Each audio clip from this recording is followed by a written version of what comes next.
آج کا ہمارا موضوع بہت ہی انٹرسٹنگ ہے۔ ہم بات کرنا چاہیں گے امانت داری کے بارے میں۔ جس طرح کہ ہم جانتے ہیں کہ سرکار دو عالم صلی اللہ علیہ وآلہ وسلم کو صادق اور امین کے القاب سے کفار اور اہل مکہ پکارتے تھے، یعنی یہ نبوت سے پہلے کا وقت تھا جب آپ کی صداقت اور امانت داری کا ڈنکا بولتا تھا، اور یہاں تک بھی کہا جاتا ہے کہ یعنی یہ ان کے اپنے دلوں کا ایک کفل تھا کہ وہ ایمان نہ لائیں، لیکن امانت اور صداقت پہ کبھی بھی ان کو کوئی شبہ نہیں تھا۔ اگر ہم سنت نبی پہ چلتے ہوئے آج کے اپنے معاشرے پہ نظر ڈالیں، ہم میں یہی وہ کوالٹیز ہیں جو مسنگ ہیں۔ اگر ہمیں کسی کے بارے میں کسی کا کوئی راز پتہ چلتا ہے تو ہم اس کی امانت داری نہیں کر پاتے۔ اگر آپ کسی کی مدد کرنے کی نیت سے اس کو مال و زر دیتے ہیں تو یہ بھی ایک طرح سے امانت ہے کہ آپ نے اس کا قرضہ واپس کرنا ہے، لیکن پاکستان وہ واحد ملک ہے کہ اپنا دیا ہوا پیسہ واپس لینے کے لیے آپ کو اپنی ضرورت اور اپنی اپنے جواز دینے پڑتے ہیں کہ کیوں آپ کو اپنا پیسہ واپس چاہیے۔ تو امانت داری کا جو فقدان ہمارے معاشرے میں نظر آتا ہے، شریعت اور دین کی روشنی سے اس کو ایکسپلور کریں گے اور اس کے فوائد کیا ہو سکتے ہیں۔ بظاہر یہ ایک بڑی صرف سمپل سی بات نظر آتی ہے، ایتھیکل پریکٹس نظر آتی ہے کہ کسی نے اگر آپ کو کوئی امانت دی تو آپ اس کی حفاظت کریں اور جب اس کی وقت ضرورت ہو تو اس کو حاضر کر دیں، یعنی اس کا اپنا جو قول ہے اس کو پورا کریں۔ لیکن اس کے اثرات کیا پڑتے ہیں، اس کے اثرات ہماری شخصیت پہ اور پورے معاشرے پہ کیا پڑتے ہیں، آئیے ذرا اس پہ بات کرتے ہیں۔ ہمارے ساتھ ایک زبردست پینل موجود ہے، علماء اکرام ہمارے ساتھ ہیں، مولانا آزاد جمیل صاحب اور علامہ حسین مسعودی صاحب۔ بہت بہت شکریہ آپ دونوں کی آمد کا۔ آزاد بھائی، اگر گفتگو کا آغاز میں آپ سے کروں، امانت داری جو کہ سنت نبوی بھی ہے، حضور اکرم صلی اللہ علیہ وآلہ وسلم کو صادق اور امین کے القاب سے پکارتے تھے، اس کا کیا اثر پڑتا ہے اگر ہم اس نیت سے ہی کسی کی امانت کو امانت سمجھیں کہ یہ میرے نبی پیارے صلی اللہ علیہ وآلہ وسلم کی سنت ہے؟ بسم اللہ الرحمن الرحیم، نحمدہ ونصلی علی رسولہ الکریم۔ سدرہ، یہ جو سوال ہے یہ اس وقت پوری دنیا کا مسئلہ ہے اور ساری دنیا اسی چیز کی لپیٹ میں ہے۔ وجہ اس کی یہ ہے کہ آپ صلی اللہ علیہ وسلم نے فرمایا کہ جب تک میری امت امانت داری پہ رہے گی تو اللہ کی خیر اور برکتیں ان کے ساتھ ہوں گی اور وہ شر سے محفوظ ہوں گے، اور جب وہ خیانت کریں گی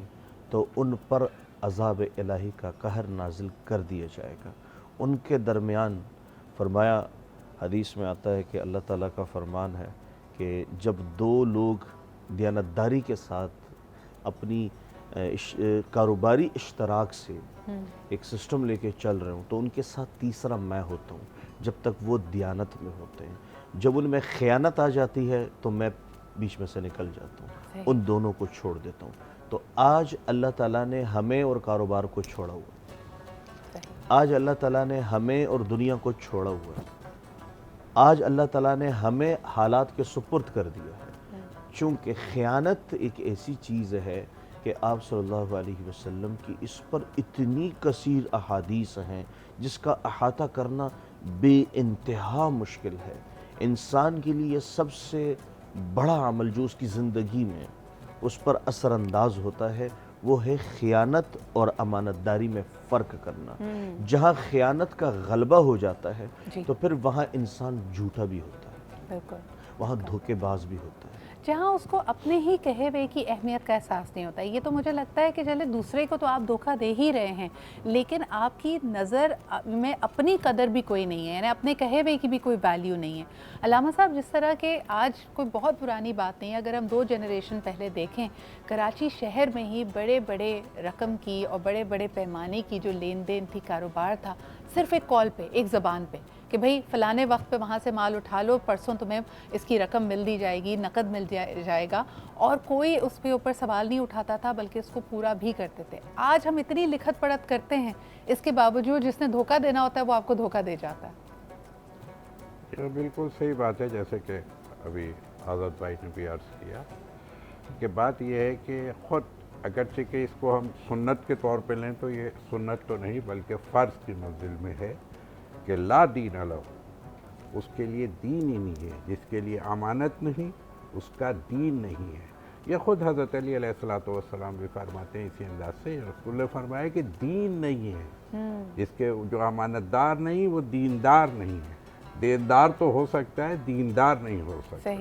حضرت علی فرماتے ہیں افضل الایمان امانہ، یہ امانت کیا ہے؟ افضل ترین عبادت ہے۔ اور رسول اکرم صلی اللہ علیہ وآلہ وسلم نے جو آپ نے کہا نا کہ معاشرے میں آج کیا ہو رہا ہے، تو اس کے لیے خود رسالت مآب صلی اللہ علیہ وآلہ وسلم نے اس انداز سے فرمایا کہ لا تنظروا الی صلاتہم و صومہم، ان کے روزے نمازوں کو نہیں دیکھا کرو، انظروا لکنہ انظروا، لیکن دیکھو کس چیز کو دیکھو کہ وہ صدق الحدیث اور اداء الامانہ، امانت کو ادا کرنے والے ہوں، امانت میں خیانت نہ کرتے ہو، سچ بولتے ہو۔ یہ صادق اور امین کا ایک ایسا ملاپ ہے، یہ ایسا جوڑ ہے کہ جو صادق ہوگا وہی امین ہوگا، جو امین ہوگا وہ ہمیشہ صادق ہوگا۔ آپ دونوں نے ایک ہی بات کی، یعنی جو امانت دار نہیں وہ کہیں نہ کہیں جھوٹا بھی ہے، وہ صداقت کے کہیں نہیں، رستے ہر سے جگہ ہٹ جھوٹا ہے وہ۔ یعنی وہ صداقت کے رستے سے ہٹ گیا۔ اچھا، یہاں پہ جب بھی ہم امانت داری کا ذکر کرتے ہیں یا امانت کا ذکر آتا ہے، ہمارے ذہنوں میں مال و زر، کسی کی نقدی، کسی کی جولری، اس طرح کی چیزیں آتی ہیں، اور ہم سمجھتے ہیں کہ صرف کاروبار کے حوالے سے بات کی جا رہی ہے۔ آزاد بھائی، امانت داری تو ہر وہ قول ہے، ہر وہ وعدہ ہے جو کوئی کسی سے کرے۔ مثال کے طور پہ اگر دو لوگ نکاح میں ہیں، یعنی شادی ہوئی بھی ان کی، تو انہوں نے ایک طرح سے وفاداری کی، ایک دوسرے سے مخلص رہنے کی بھی قسم اٹھائی ہے، یہ بھی ایک طرح سے امانت ہے اگلے کی جو آپ سنبھال رہے ہیں۔ جس طرح نکاح کا تعلق ہے، یقیناً اس کا بندھن ہمیشہ ہی دیانت پر ہی مبنی رہا۔ جہاں دیانت کو چھوڑ دیا میاں بیوی کے طرف سے، تو وہاں پر وہ گھر نہیں ہو سکتا، اور ان کی بنیادی وجہ زوال کی وہیں سے ہوگی جنہوں نے اس میں خود کلہاڑی لے کے اپنی ہی اس شاخ پہ وار کیے جس پر وہ بیٹھے ہوئے تھے، تو اس کا گرنا تو ڈیفینیٹلی بہت ضروری ہے، اس کو بچانا بڑا مشکل ہو جائے گا۔ حضرت علی کا فرمان ہے کہ جو دوست تمہیں کوئی راز بتائے تو اس کی حفاظت اس طرح سے کرنا جس طرح اس نے تمہیں اپنی عزت گروی رکھوا دی ہو، اور اگر تم اس کی خیانت کرو گے تو اللہ کے ہاں اس سے بڑا گناہ کوئی نہیں ہے۔ اللہ کے نبی نے فرمایا کہ خیانت کرنے والا مومن نہیں رہتا، اور آپ صلی اللہ علیہ وسلم نے فرمایا کہ منافق کی 3 علامات ہیں۔ منافق بات کرے تو جھوٹ بولے، وعدہ کرے اس کی خلاف ورزی کرے، اور اگر کوئی امانت رکھوائی جائے تو اس میں وہ خیانت کرتا ہے۔ اللہ تعالیٰ نے قیامت کے دن سب سے اہم اعلان جو کروانا ہے اہل ایمان سے، اہل ایمان ہوں گے اور انہیں کہا جائے گا کہ امانتیں کہاں ہیں؟ وہ کہیں گے اللہ امانت تو اب دنیا میں ہی تھی، کہا ہے پڑی ہوئی ہے، لے آ۔ کدھر پڑی ہوئی ہے؟ ہاویہ میں، جو جہنم کا سب سے اینڈ ہے۔ حدیث میں آتا ہے جب آپ معراج کی شب تھے تو ایک آواز آئی خوفناک، آپ نے جبریل سے پوچھا جبریل یہ کیا ہے؟ تو جبریل نے عرض کیا رسول اللہ 70,000 سال قبل ایک پتھر جہنم کے کنارے سے گھسٹ کر جہنم میں گرا تھا، وہ گرتے گرتے گرتے آج اپنی تہ تک پہنچا، آج اپنی تہ تک پہنچا ہے۔ یہ اس کی آواز ہے۔ اب آسمان سے کوئی گرے تو چند لمحوں میں زمین پہ آ جائے گا، لیکن وہ 70,000 سال گر رہا ہے اور وزندار چیز زمین کی طرف بڑھ رہی ہے، اور وہ آواز آئی تو وہ حاویہ کیسے ہوگی؟ پھر جب وہ لینے جائے گا تو کتنی مشقت سے وہ جب اپنی امانت لے کے کسی کو ریٹرن کرنی ہے، اس کو لیتے ہوئے واپس آئے گا، چڑھ جب وہ کنارے پہ پہنچے گا وہ امانت پھر چھوٹ جائے گی، اور کلابازیاں کھاتے کھاتے پھر گرے گا، تو جب وہ پھر چڑھے گا فرشتے اس کو پھر گرائیں گے، لے کے آ، وہ لے کے آ۔ تو مطلب یہ ہے،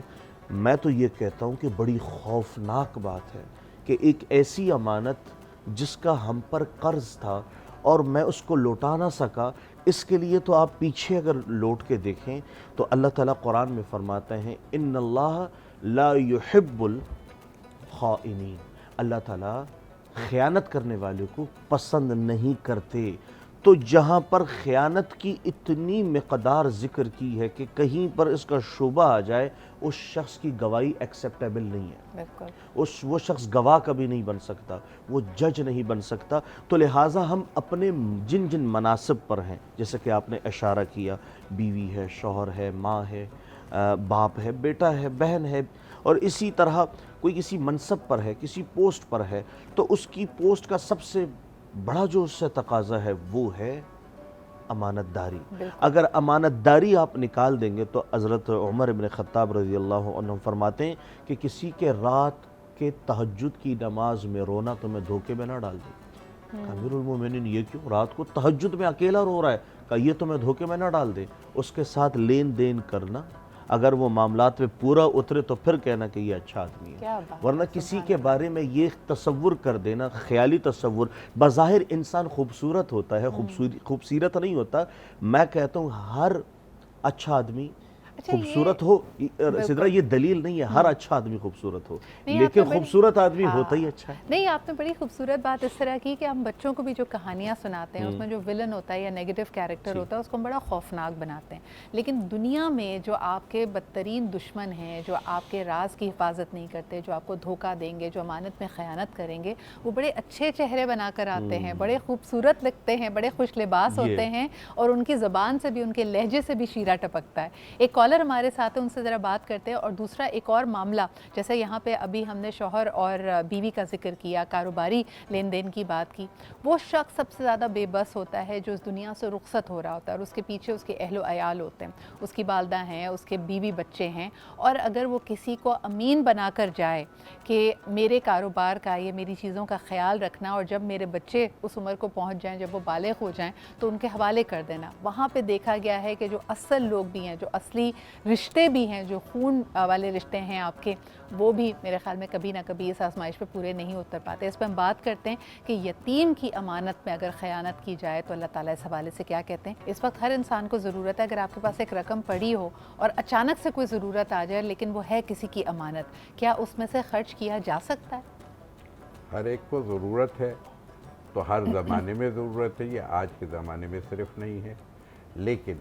کیا امانت میں تصرف جائز ہے؟ امانت میں تصرف جائز نہیں ہے۔ کسی کی امانت میرے پاس اگر رکھی ہے، مگر یہ کہ اس نے یہ دیا ہے کہ بھئی رکھ لو اور پھر ہم لے لیں گے کسی وقت سے، ہر انداز کی امانت کا فرق ہوگا۔ اگر میں نے امانت ہی اس لیے رکھی ہے کہ میری سیف رہے، تو آپ نے اس کو اگر کیا ہے استعمال کر لیا تو میرے پاس بھی استعمال ہو سکتی تھی، آپ کے پاس بھی استعمال ہو سکتی، تو پھر امانت نہیں رہے گی۔ البتہ اگر تلف ہو جائے، تلف ہونا اور ضائع ہو جائے، آپ کی تمام احتیاط کرنے کے باوجود بھی اگر جو امانت آپ نے لی تھی، آپ نے رکھوائی تھی، وہ اگر ضائع ہو جائے تو اس میں پھر اجازت ہے کہ وہ پھر دیندار نہیں ہے، لیکن میں نے احتیاط کی اور ضائع ہو گئی، میں ذمہ دار نہیں ہوں، یہ بات اپنی جگہ، لیکن اس کے بھی لاپرواہی کی اجازت نہیں ہے، یہاں اختیار کی کیسے اجازت دے دی جائے گی؟ بالکل صحیح۔ اچھا، آپ نے کہا لاپرواہی اور اختیار کی اجازت نہیں۔ آزاد بھائی، اگر گھر میں ڈاکہ یا چوری ہو جائے جس میں آپ کا مال و زر تو گیا ہی ہے، لیکن ساتھ میں جو امانتاً آپ کے پاس کسی کی جولری، نقدی، کوئی امپورٹنٹ پیپرز رکھے ہیں، اگر وہ بھی چلا جائے تب کیا کرنا چاہیے، اور کیا تب آپ پہ ہی فرض ہوگا کہ اس نقصان کی بھرپائی کر پائیں؟ بسم اللہ الرحمن الرحیم۔ امانت ایک طرح سے ضمانت کو کہتے ہیں، جی، گارنٹی، اور آپ صلی اللہ علیہ وسلم نے فرمایا کہ امانت ایک ایسی چیز ہے کہ سوائے بھاڑ کے کوئی اور چیز نہیں، بھاڑ بھی ہے اور بھار بھی ہے، یعنی بوجھ۔ آپ صلی اللہ علیہ وسلم نے فرمایا کہ دو چیزیں ہلکی رکھیں۔ یا رسول اللہ، دو چیزیں کیسی ہلکی رکھیں؟ کہا پیٹ بھی ہلکا رکھیں اور پیٹھ بھی ہلکی رکھیں۔ تو جو اصحاب رسول تھے انہوں نے عرض کیا کہ یا رسول اللہ، پیٹ تو سمجھ میں آ گیا، لیکن پیٹھ کیسی ہلکی رکھیں؟ کہا مسئلے مسائل اپنے پیچھے مت چھوڑیں، بالخصوص امانت کا، صحیح، جس کے آپ جواب دہ ہوں۔ تو کل کو ایک شخص آپ کے سامنے آئے گا، وہ ہے نا کہ کل قیامت کے دن ایک آدمی بڑی نیکیاں لے کے آئے گا، اور آپ نے فرمایا تہامہ پہاڑ جیسی نیکیاں ہوں گی۔ عرب میں سب سے اونچا پہاڑ تہامہ ہے، جو سفید ہے، ظاہر اس پہ پھر برف ہوتی ہے۔ کہا اتنی نیکیاں لے کے آئے، لیکن اللہ تعالیٰ اس کی نیکیوں کو تہس نہس کر دیں گے۔ کہا وہ کیسے؟ کہا کہ کسی کے مال میں خیانت کی ہوگی، کسی کے ساتھ عہد میں خیانت کی ہوگی، کسی کے ساتھ قول میں خیانت کی ہوگی۔ اب خیانت خائن آنکھوں سے بھی ہوتی ہے، کان سے بھی ہوتی ہے،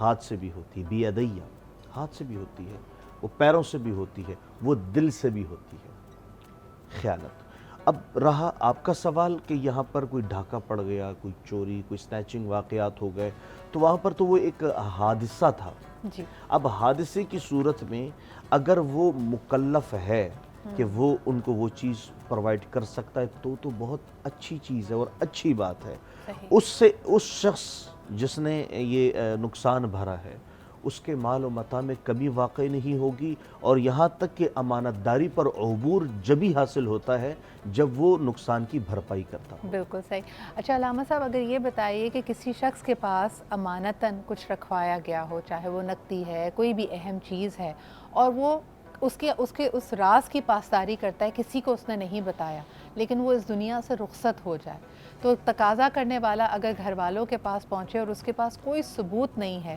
تب کیا کرنا چاہیے؟ اس کے لیے ایک چھوٹا سا واقعہ، چونکہ وقت کی اب گنجائش جی نہیں ہے، کہ رسول اکرم صلی اللہ علیہ وآلہ وسلم، دیکھیے ایک بات تو صداقت اور امانت کے لیے یہ بات طے ہے جی کہ تمام انبیاء کی نبوت صداقت کی بنا پہ ہے، امانت کی بنا پہ۔ بالکل اوصیاء کی وصایت امانت اور صداقت کی بنا پر ہے، ولیوں کی ولایت امانت اور صداقت، یہ بڑے اعلیٰ رتبے والے لوگ۔ یہ کس کو ملتا ہے؟ یہ جو یہ عمل کرے گا، خیانت کرنے والا کبھی بھی اس کے پاس کوئی بھی چیز، اپنی اولاد بھی، کیونکہ جب یہ بات آ رہی تھی بہت اچھی بات کی، ایک پارک جو ہمارے معاشرے میں ایک چھوٹی سی مثال دے کے بات کو بتا دوں، یہ پارک ہمارے پاس امانت ہوتا ہے، شہر میرے پاس امانت ہے، میرا محلہ میرے پاس امانت ہے، میرا گھر میرے پاس امانت ہے، میرے بچے میرے پاس یہاں امانت ہے، تک کہ یہ جسم جو اللہ نے دیا یہ بھی امانت ہے، یہ بھی تو سب واپس چیز کرنی امانت ہے۔ ہاں۔ اب اسی میں آ کر کے جب آپ نے کہا اس منزل میں تو معلوم نہ ہونا، رسول اکرم صلی اللہ علیہ وآلہ وسلم کی ذات، ہجرت کا وقت، چاروں طرف سے دشمنوں نے گھیر لیا ہے، رسول راتوں رات نکل کے مکے سے مدینے کی طرف جا رہے ہیں، لوگ امانت رکھواتے تھے۔ یہ صداقت کا اور امانت کا کلمہ جو تھا نا، میں کہوں گا کہ توحید کا کلمہ رسول پڑھوانے کے لیے گئے، لیکن کوہ ابو قبیس پر، وہی مکے کے ساتھ جو موجود ہے، وہاں پر جب کھڑے ہو کے وہ نعرہ لگایا کہ قولوا لا الہ الا اللہ تفلحوا، تو خدا نے اس نعرے سے پہلے میرے رسول کی صداقت اور امانت کا کلمہ ان مشرکین سے پڑھوا دیا تھا۔ یعنی جو خدا کا کلمہ پڑھوانا چاہتا ہے، خدا اس کے کلمے کو ان سے پہلے پڑھوا دیتا ہے۔ یعنی یہ خدا کے حل جزاء الاحسان الا الاحسان کا قانون یہ بتا رہا ہے۔ اب یہاں پر آ کر کے رات کو جب تاریکی ہے اور چاروں طرف سے گھر چکے ہیں اور امانت داری بھی موجود ہے، اب امین بھی ہے میرا رسول، تو اس وقت کیا ہوا؟ اس وقت رسول نے حضرت علی کو اپنے بستر پر سلایا یا اپنے گھر میں بٹھایا، اور دو چیز اس وقت بھی جان پہ بنی ہوئی ہے، امانت داری کی اہمیت بتا رہے ہیں۔ یہ ان مکے والوں کے، قریش کے، یہ امانت میرے پاس ہے، یہ ان کی امانت ان کو دے دینا، اور میری بطول امانت، وہ جو دین کی ضمانت ہے، اسے لے کے میرے پاس مدینے آ جانا۔ دونوں امانتیں بھی، یعنی دنیا والوں کی امانت بھی اور اپنی امانت، اور حضرت فاطمہ الزہرا کی صورت میں کہ اب میں تو جا رہا ہوں، بابا جا رہے ہیں، تو یہ بیٹی بھی ایک امانت تھی، یہ جسے کوثر کی صورت میں خداوند عالم نے دیا، کیوں کہ دین کی ضامن بنے گی۔ تو یہ ضمانت اور امانت بڑا لازم و ملزوم، لازم اور ملزوم ہے۔ ایک سوال جو پہلے رہ گیا تھا، آزاد بھائی اب آپ کی طرف لے آتے ہیں، مجھے بتائیے کہ یتیم کا جو مال ہے، اور اگر بچے بہت چھوٹے ہیں اور ان کے لیے کسی کو سرپرست بنا دیا گیا ہے کہ بھائی ان کے مال و زر کی، والد کا جو بھی کاروبار تھا اس کو سنبھالیں، اور جب بچے بالغ ہو جائیں تو ان کو دے دیں، اس میں بھی لوگ خیانت کرتے ہیں، کھا جاتے ہیں، بلکہ اجرت وصول کرتے ہیں یہ کہہ کے کہ بھائی اگر ہم لوگ آفٹر کر رہے ہیں آپ کے کاروبار کو تو ہماری تو تنخواہ بھی بنتی ہے، ہمارا تو حصہ بھی بنتا ہے، اس کے بارے میں کچھ کہیے۔ یقیناً آپ کی بات سے میری توجہ کافی پلیٹ فارم پر گئی، اور چلتے چلتے چلتے نظریں وہاں دوڑی کہ خیانت کہاں تھی اور بددیانتی کہاں تھی۔ تو مدعا یہی ہے، جیسا کہ آپ نے سوال کیا، خیانت کمزور آدمی کی نشانی ہوتی ہے، چونکہ اس کو آگے آسرا نظر نہیں آ رہا ہوتا، اسے اپنے آپ پہ بلیو نہیں ہوتا، صحیح، وہ دوسروں پر بلیو کرتا ہے، اپنے آپ پہ نہیں کرتا۔ اور خائن اسی کو کہتے ہیں جو اپنے آپ کے جھوٹ کو تسلیم بھی کرے اور اعتراف بھی کرے، اس کو خائن کہتے ہیں۔ تو فَأَمَّا الْيَتِيمَ فَلَا تَقْهَرْ وَأَمَّا السَّائِلَ فَلَا تَنْهَرْ۔ اب یتیم کے مال کے بارے میں فرمایا اللہ سے ڈرو، یتیم کے مال کے بارے میں اللہ سے ڈرو۔ فرمایا کہ جس گھر میں یتیم ہو اور اس کے ساتھ برا سلوک ہو اور اس کا مال ہڑپ کیا جائے، اس کا مال ہڑپ کیا جائے، تو اس شخص پر اللہ تعالیٰ کی تو ہے کل کائنات پر جو ایک توجہ خاص ہوتی ہے، یہ کائنات ہے، اس میں اللہ تعالیٰ نے تقسیم کی ہوئی ہوتی ہیں، تو وہ ساری مخلوقات اس شخص کو اپنی نظر سے اس طرح گراتی ہے، فرمایا جس طرح ایک شخص اوپر سے نیچے گرتا ہے اور وہ بکھر کے رہ جاتا ہے۔ اب یہاں خیانت کی بات آتی ہے تو جس طرح وراثت کی خیانت ہوتی ہے، بھائی اکثر عموماً بہنوں کو نہیں دیتے، چھوٹے بھائیوں کو نہیں دیتے، اور اکثر سوتیلی ماں یا سوتیلی بہنیں اور بھائی جو ہوتے ہیں ان کو نہیں دیتے۔ اور پھر جہاں تک ہمارے ہاں یہ جو این جی اوز کا کلچر ہے، پھر جو فاؤنڈیشنز ہوتی ہیں وہاں پر ایک اماؤنٹ دی جاتی ہے یا کسی کو زکوٰۃ دی جاتی ہے، فطرانہ صدقات، تو اس میں بھی کچھ لوگ خیانت کرتے ہیں، اور انہیں دیکھیں بعض لوگ تو ایسے امانت دار ہوتے ہیں وہ نوٹ اور یہ نوٹ اکٹھا نہیں کرتے ہیں، 100 کا نوٹ ہوتا ہے، 1000 کا ہوتا ہے، پر وہ ملاتے نہیں ہیں کہ نہیں یہ اس کا ہے، ایسا نہ ہو کہ اس کی پکڑ میں بھی آ جاؤں۔ تو یقیناً یہ اتنا بڑا ٹاپک، یعنی چھوٹی چھوٹی چیزوں میں آپ دیکھیں جہاں جہاں آپ کو جی علامہ صاحب سوال تھا جی وہ تھوڑا سا بتا دیں۔ جی یعنی جو لوگ حمال کی صورت میں ہیں، یعنی جو سروسز کر رہے ہیں، اگر کوئی سروس دے رہا ہے تو وہ سروس کا اگر وہ معاونہ لے رہا ہے تو اس میں لینے میں کوئی حرج نہیں ہے، یعنی اگر آپ نے کسی لیکن وہ پہلے سے طے ہوگا، اس میں سے نہیں نکالا جائے۔ بالکل، یعنی مثال کے طور پہ اگر کسی کاروبار کو کسی کے سرپرستی میں دیا گیا ہے اور ایز مینیجر ان کی تنخواہ مقرر ہے تو اس میں کوئی مذائقہ نہیں ہے، لیکن کل کو وہ حصہ تصور کرے یا بغیر بتائے اس میں سے غبن کریں تو وہ امانت میں خیانت ہے۔